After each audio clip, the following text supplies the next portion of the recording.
all things that were necessary by way of preparation, but that the issue of the approaching trial was in the hand of fortune, and that they, as wise and skilful men, ought to exclude from their judgment things merely accidental. Upon their encouraging him to have a good heart, he went off with more assurance, but not entirely free from anxiety, interpreting the silence and modesty of some of them into sourness and ill nature, and saying that he was suspicious of them. In these contests he adhered so strictly to the rules, that he never durst spit, nor wipe the sweat from his forehead in any other way than with his sleeve. Having, in the performance of a tragedy, dropped his sceptre, and not quickly recovering it, he was in a great fright lest he should be set aside for the miscarriage, and could not regain his assurance until an actor who stood by swore he was certain it had not been observed in the midst of the acclamations and exultations of the people. When the prize was adjudged to him, he always proclaimed it himself, and even entered the lists with the heralds. That no memory or the least monument might remain of any other victor in the sacred Grecian games, he ordered all their statues and pictures to be pulled down, dragged away with hooks, and thrown into the common sewers. He drove the chariot with various numbers of horses, and at the Olympic games with no fewer than 10, though in a poem of his he had reflected upon Mithridates for that innovation. Being thrown out of his chariot, he was again replaced, but could not retain his seat, and was obliged to give up before he reached the goal, but was crowned notwithstanding. On his departure, he declared the whole province a free country, and conferred upon the judges in the several games the freedom of Rome, with large sums of money.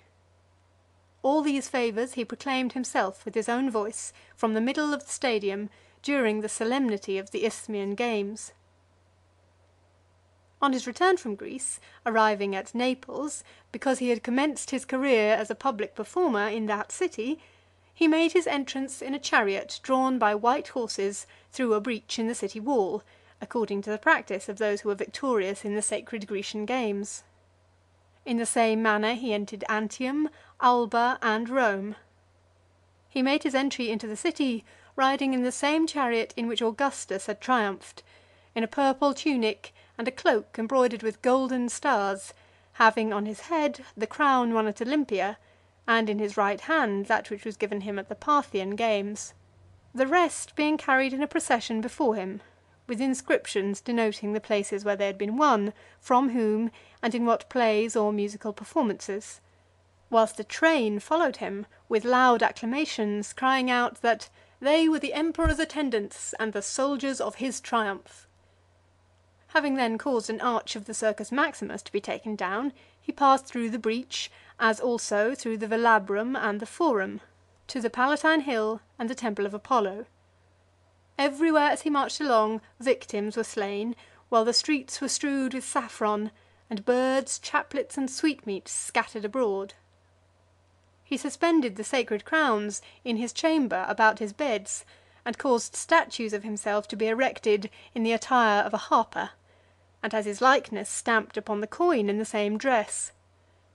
After this period he was so far from abating anything of his application to music, that for the preservation of his voice he never addressed the soldiers but by messages, or with some person to deliver his speeches for him, when he thought fit to make his appearance amongst them.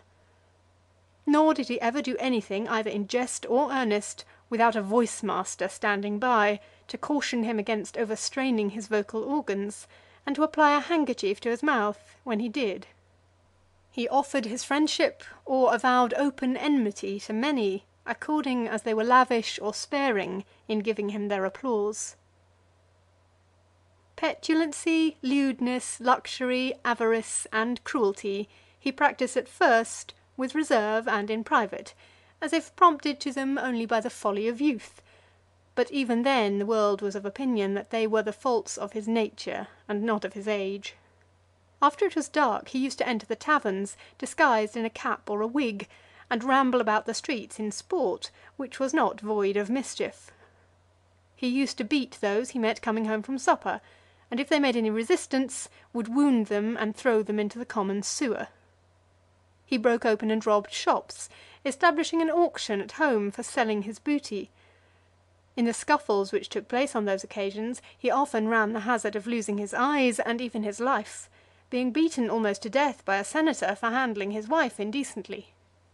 After this adventure he never again ventured abroad at that time of night without some tribunes following him at a little distance.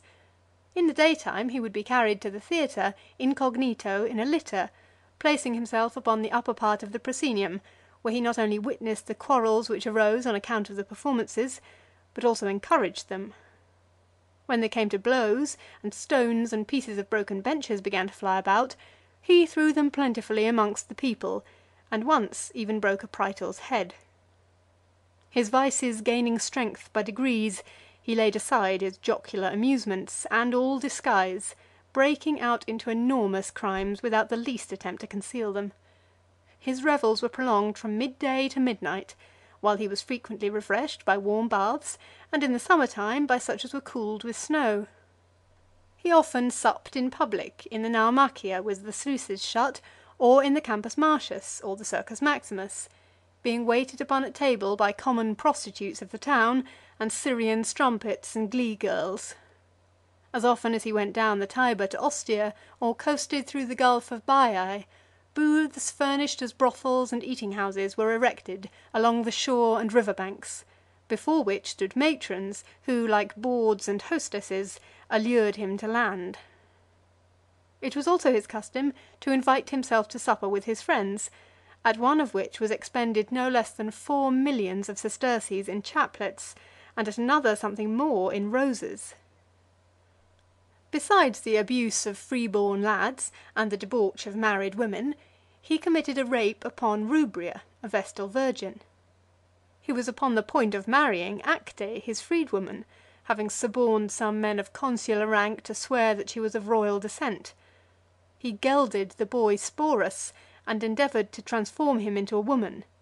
He even went so far as to marry him with all the usual formalities of a marriage settlement, the rose-coloured nuptial veil, and a numerous company at the wedding. When the ceremony was over, he had him conducted like a bride to his own house, and treated him as his wife. It was jocularly observed by some person, that it would have been well for mankind had such a wife fallen to the lot of his father Domitius. This Sporus he carried about with him in a litter round the solemn assemblies and fairs of Greece,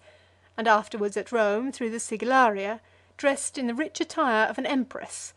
kissing him from time to time as they rode together. That he entertained an incestuous passion for his mother, but was deterred by her enemies, for fear that this haughty and overbearing woman should by her compliance get him entirely into her power and govern in everything, was universally believed, especially after he had introduced amongst his concubines a strumpet who was reported to have a strong resemblance to Agrippina. He prostituted his own chastity to such a degree, that after he had defiled every part of his person with some unnatural pollution, he at last invented an extraordinary kind of diversion, which was to be let out of a den in the arena, covered with the skin of a wild beast, and then assail with violence the private parts both of men and women, while they were bound to stakes. After he had vented this furious passion upon them, he finished the play in the embraces of his freedman Doryphorus, to whom he was married in the same way that Sporus had been married to himself, imitating the cries and shrieks of young virgins when they are ravished. I have been informed from numerous sources that he firmly believed no man in the world to be chaste, or any part of his person undefiled, but that most men concealed that vice, and were cunning enough to keep it secret. To those, therefore, who frankly owned their unnatural lewdness, he forgave all other crimes. He thought that there was no other use of riches and money than to squander them away profusely, regarding all those as sordid wretches who kept their expenses within due bounds, and extolling those as truly noble and generous souls who lavished away and wasted all they possessed. He praised and admired his uncle Caius upon no account more than for squandering in a short time the vast treasure left him by Tiberius.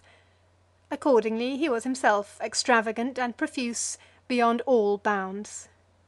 He spent upon Tiridates 800,000 sesterces a day, a sum almost incredible, and at his departure presented